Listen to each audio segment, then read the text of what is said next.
Hello दोस्तों, स्वागत है आपका हमारे YouTube channel success in life पर। तो जैसा कि आप जानते हैं कि मैंने आपसे पहले ही कहा था कि हम अपने चैनल पर अब AIoT की प्रिपरेशन की शुरू करने जा रहे हैं। तो उसके पहले हम आपको एक बात बता दें कि मेरे पास कुछ कमेंट्स आए थे कि जिसमें बच्चे कह रहे थे कि सर हमारा 6 महीने सेशन लेट हो जाएगा क्या, अब लॉकडाउन की वजह से फॉर्म नहीं भरे जा रहे हैं। तो मैं उनके लिए क्लियर कर दूं कि लॉकडाउन की वजह से आपका सेशन एक्सटेंड नहीं होगा। आपका जो सेशन है जून 2020 से जो शुरू होगा, यानी कि जुलाई 2020 से लेकर जून 2022 तक का जो सेशन है आपका वही रहेगा। आपका सेशन जनवरी 2021 से शुरू नहीं होगा। तो सबसे पहले तो यह बात क्लियर कर दूं, क्योंकि इसका फैक्ट आप जानते ही होंगे कि जिस टाइम पे है शुरू में पहली बार एग्ज़ाम हेल्ड हुआ था 2018 में, तो उस समय जो स्टूडेंट्स ने जाकर सेशन शुरू करा था, पहला सेशन 27 अगस्त के करीब लगभग हुआ था शुरू। और जो उनके बाद की काउंसलिंग वाले कैंडिडेट्स को बुलाया गया था, स्टूडेंट्स को बुलाया गया था, तो वह लगभग अक्टूबर नवंबर तक काउंसलिंग चली थी स्टूडेंट्स की। तो इस हिसाब से आप लगा सकते हैं कि आपका जो सेशन है वह एक्सटेंड नहीं होगा। तो आप इसकी चिंता ना करें कि यह लेट हो रहा है तो क्या हमारा सेशन एक्सटेंड हो जाएगा। नहीं, यह आपके लिए ज़्यादा नुकसानदेह नहीं है। आपके लिए तो अच्छा है कि आपके कुछ महीने घर पर ही कट रहे हैं। आप इस समय कुछ और तैयारी कर सकते हैं, AIoT की तैयारी घर बैठे कर सकते हैं इस समय। तो तैयारी करने के लिए आप हमसे जुड़े रहें। आपको एक और चीज़ मैं दिखा दूं इस पर साइट पर कि मैंने एक बात कही थी आपसे पहले भी कि जो इनके एक्सटेंशन हैं, अप्रूवल के एक्सटेंशन हैं RCI अप्रूव्ड इंस्टीट्यूशंस के, तो वह अभी तक रुके हुए हैं, वह अभी तक नहीं हुए हैं। तो RCI की साइट पर एक नोटिस पड़ा हुआ है जहाँ पर पीछे भी पहले ऐसी कंडीशन आ चुकी थी कि उनके जो फॉर्म्स निकाले गए थे AIOAT के, तो उनमें उन्होंने एग्जम्पशन दे दी गई थी उन इंस्टीट्यूट्स को जिनकी एक्सटेंशन का अप्रूवल उन्हें नहीं मिला था तब तक। कब तक? जब तक फॉर्म भरने शुरू हुए थे। तो इस वजह से उन्होंने केवल एक प्रोविजनल बेसिस पर उनके लिए वहाँ पर ऑप्शन दिया था फॉर्म्स के अंदर कि वो कैंडिडेट्स उस कॉलेज का नाम या इंस्टीट्यूट का नाम फिल कर सकते हैं। आप देख सकते हैं कि जहाँ से मैंने साइट खोली है तो वहाँ पर आपको एक दिख रहा होगा, कौन सा, एडिशन ऑफ, सबसे नीचे लास्ट सर्कुलर है, addition of the institutions in all India online aptitude test registration portal. आप जब इसे खोलेंगे तो इसमें आपको साफ तौर पर दिख जाएगा कि उन इंस्टीट्यूट्स को भी उस समय प्रोविजनली एडमिशन देने की छूट दे दी गई थी। एडमिशन की नहीं, केवल फॉर्म भरते समय उन ऑप्शंस को भरने की छूट दे दी गई थी कैंडिडेट्स को, ताकि बाद में उनके लिए कोई समस्या खड़ी ना हो। तो आप देख सकते हैं केवल कब तक के लिए था, साफ साफ उसमें एक्सटेंशन के लिए कंडीशन दे दी गई थी। आप यहाँ देखिए, in case extension of approval to conduct the diploma level courses for the academic session 2019-20 is registered, these institutions will not be eligible for taking the admission। तो आप देख सकते हैं कि उनको पहले ही यह कंडीशन के साथ उनको ऑप्शन दिया गया था फॉर्म भरने के लिए, मान्यता देने के लिए।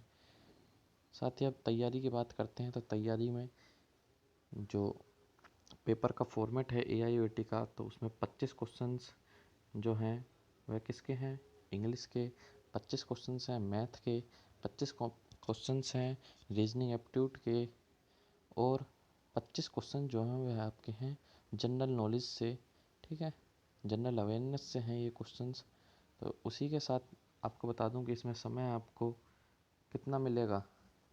तो समय की तो अभी मुझे लगभग पक्की वो नहीं है ध्यान आ रहा, लेकिन हाँ 2 घंटे या फिर 1.5 घंटे का टाइम मिलेगा आपको इसमें। तो इसके साथ शुरू करते हैं। आज के पहले सेशन में हम इंग्लिश का सेक्शन देखते हैं। तो आप देख सकते हैं यहाँ पर शुरुआत करते हैं इंग्लिश की। तो इंग्लिश में पहले क्वेश्चन से शुरू करते हैं। पहले क्वेश्चन ये कॉम्प्रिहेंशन से है, तो आप ऊपर पैराग्राफ पढ़िए और नीचे आंसर दीजिए फिल इन द ब्लैंक्स के। तो Tenzing and Hillary have done it, उन्होंने कर लिया है, ठीक है, एक्सक्लेमेटरी साइन है यहाँ पर। Mount Everest has been conquered, यानी कि उस पर जीत हासिल कर ली है। This news evoked reactions, this news evoked test reactions, तो कैसे रिएक्शंस निकले हैं इसमें से, तो नीचे ऑप्शंस में से देख कर बताइए कौन से हैं। तो इसका option number 4 is right, that is interesting. तो रिएक्शंस कैसे हैं, इंटरेस्टिंग रिएक्शंस हैं। आगे देखिए next, somehow there was a sense of disappointment dash the fact that the great mountain had been, तो यहाँ पर सेकंड ऑप्शन में क्या आएगा, क्या डिसअपॉइंटमेंट ऑन द फैक्ट या एट द फैक्ट, यहाँ पर आएगा एट द फैक्ट, यानी ऑप्शन नंबर 1 इज करेक्ट। आगे चलते हैं, the at the fact that the great mountain had been, क्या माउंटेन को क्या कर लिया गया है, तो नेक्स्ट ऑप्शन में क्या आएगा, माउंटेन को यहाँ लिखा हुआ ऊपर कंकर्ड कर लिया गया है, यानी कि option number 1 is correct. Next question पर चलते हैं, it would have been nice to dash the Everest as an, to के बाद क्या आएगा यहाँ पर ऑप्शन नंबर 4 में, टू हैव लेफ्ट, यहाँ पर option number 4 is right, to have left the Everest as an dash part of the earth, कैसा पार्ट है अर्थ का, जिसको आज तक अनयूजुअल पार्ट है, अनवेल्ड पार्ट है, अनरूली पार्ट है, अनअसेसेबल, तो यहाँ आएगा unaccessible part of the earth. Okay, next यहाँ पर दो जो है एंटोनियम आएंगे, दो सिनोनियम आएंगे। तो पहला एंटोनियम है, एंटोनियम बताना है स्पर्ज का, तो स्पर्ज का मीनिंग होता है क्या, स्पर्ज का मीनिंग होता है कम घना, ठीक है। तो ऑप्शन नंबर 1 है strong, then weak, thin, dense, तो डेंस का मतलब क्या है, ज़्यादा घना, तो option number 4 is right. Thin का मतलब भी आपको पता ही होगा, वीक का भी, स्ट्रॉन्ग का भी। Identify the segment which contains the grammatical error, grammatical error बताना है किस में है, किस सेंटेंस में है। The principal requested to the chief guest to inaugurate the sports meet, तो कहाँ पर है यहाँ, सोच के बताइए जल्दी। तो यहाँ पर है कहाँ, ये the principal requested to the chief guest नहीं आएगा, पहले ही पता है कि the principal requested the chief guest, to नहीं आएगा यहाँ, तो टू द चीफ गेस्ट, तो ये गलत, option number 1 is right.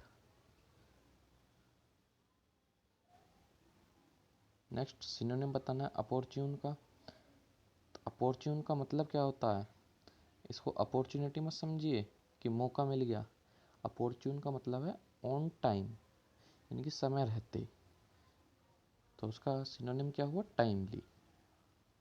Okay,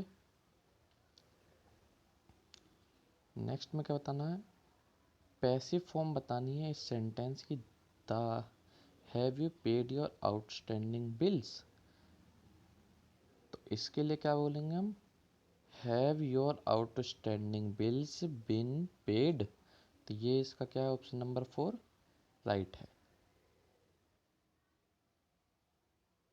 next में एंटोनियम बताना है, तो दो सिनोनिम हो गए, अब ये एंटोनियम है, दूसरा एंटोनियम है। तो इन्फीरियर का उल्टा क्या होगा, इन्फीरियर मतलब अवर, अवर मतलब जूनियर, ठीक है। अल्टीरियर का मतलब होता है आगे का, एक्सटीरियर का मतलब होता है बाहर का, सुपीरियर का मतलब होता है सीनियर, और इंटीरियर का मतलब होता है अंदरूनी। तो फिर क्या मतलब हुआ इन्फीरियर का, वो हुआ सुपीरियर, यानी इन्फीरियर जूनियर को भी कहते हैं और सुपीरियर सीनियर को कहते हैं, यानी कि वरिष्ठ। ओके,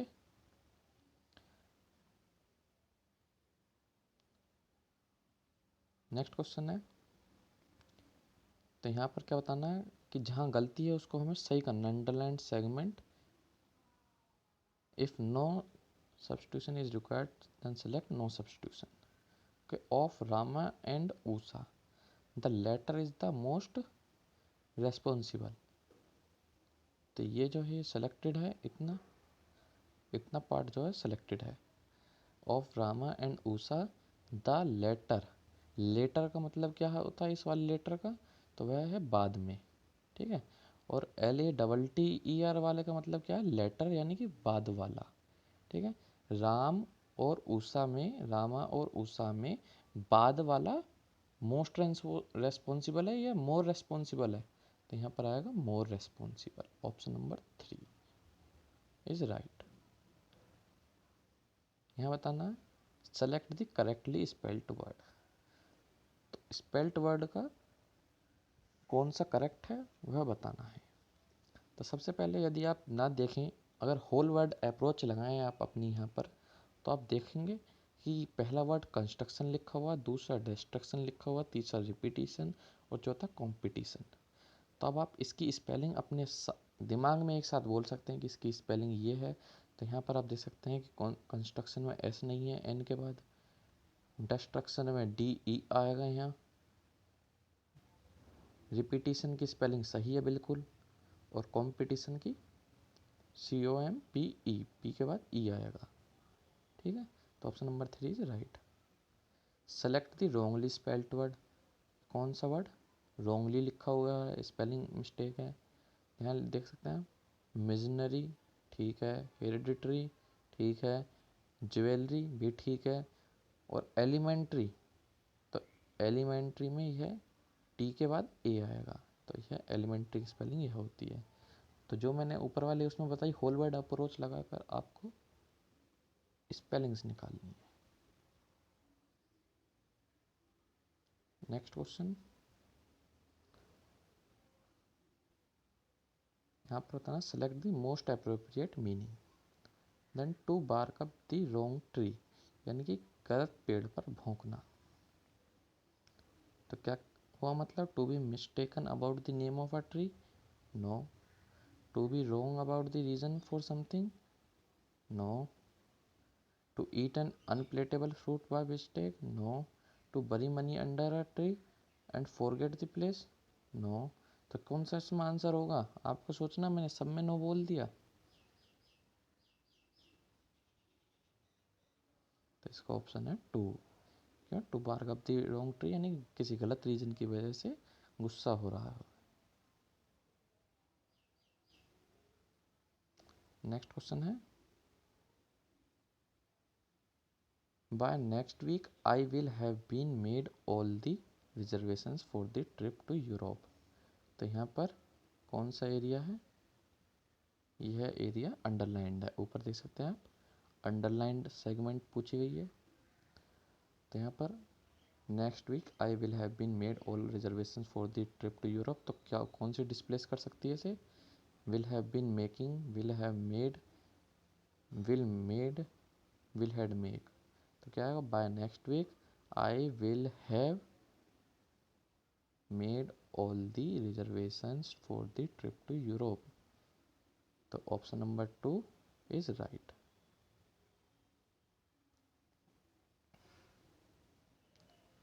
नेक्स्ट क्वेश्चन है, the dash appears to be rather rough today for the ships to sail. तो शिप्स के चलने के लिए यहाँ पर क्या खराब है, क्या रेदर रफ लग रहा है, तो वह एटमॉस्फेयर रफ है, एनवायरनमेंट रफ है, वेदर रफ है, क्लाइमेट। तो क्लाइमेट और वेदर में आपको कन्फ्यूजन होगी, तो यहाँ पर वेदर है। Option number 3 is correct. Next question है, one whose hobby is stamp collection. तो स्टैम्प कलेक्शन की हॉबी जिसे है उसे क्या कहते हैं, तो उसे कहते हैं क्या, फिलेटेलिस्ट। ओके,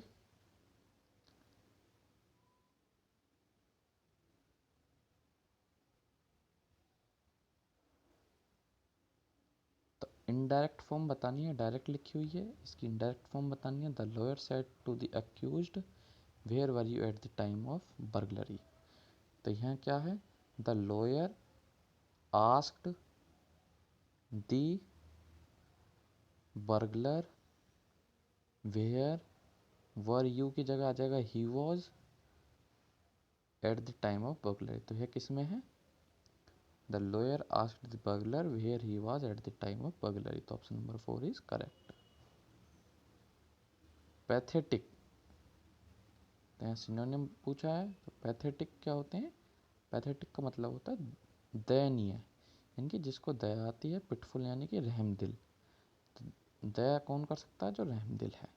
ठीक है, पावरफुल, ताकतवर, पर्पसफुल, उद्देश्यपूर्वक।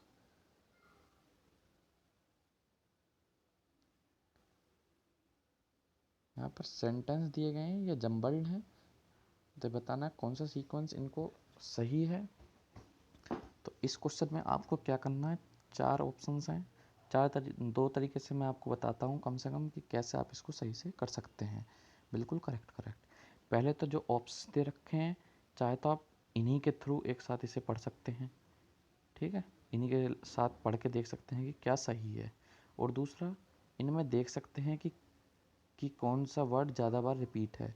अगर देखें आप, ए से शुरू हो रहा पहला, तीसरा भी ए से शुरू हो रहा, ऐसे बी वाला, ये बी वाला। तो इस केस में हमें क्या अपना थोड़ा दिमाग लगाकर इसको सोल्व करना है। They had come from different parts of completely city, यानी कि वह डिफरेंट पार्ट्स, सिटी के डिफरेंट पार्ट्स से आए हैं। Man tall skinny short and fat gathered in Dubai, यानी कि जो आदमी हैं, लंबे हैं, साइनी हैं, स्किनी हैं, छोटे हैं, चाहे मोटे हैं, वह सभी दुबई में क्या हुए हैं, गैदर्ड हुए हैं, इकट्ठे हुए हैं।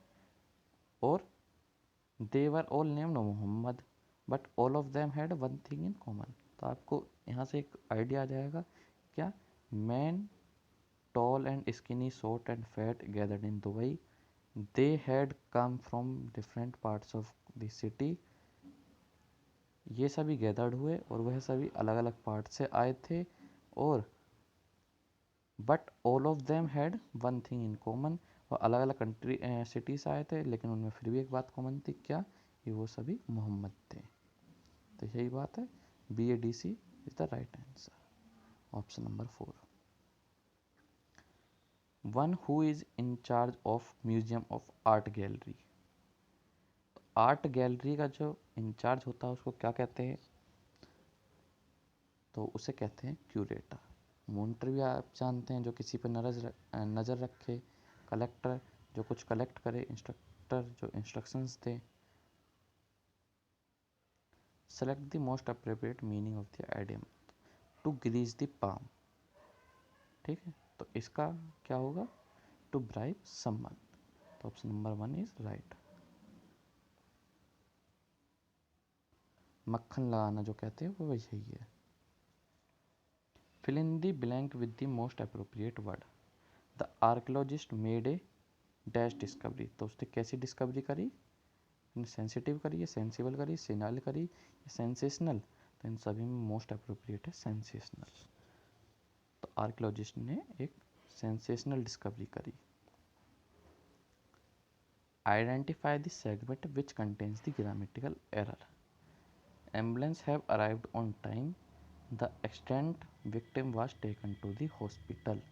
तो आप देख सकते हैं यहाँ वाज है, तो यह किसकी बात कर रहा है, किसकी, पास्ट की।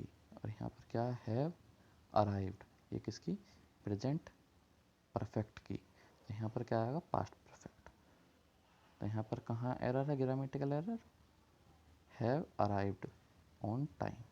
तो ऑप्शन नंबर 3 इज राइट। तो लास्ट क्वेश्चन जम्बल्ड सेंटेंसेस हैं, तो इसका आंसर आपको देना है, यह मैं आपके लिए छोड़ता हूँ। तो और क्वेश्चंस जल्दी आपके सामने आएंगे, तो हमसे जुड़े रहें, अपनी तैयारी करते रहें। धन्यवाद।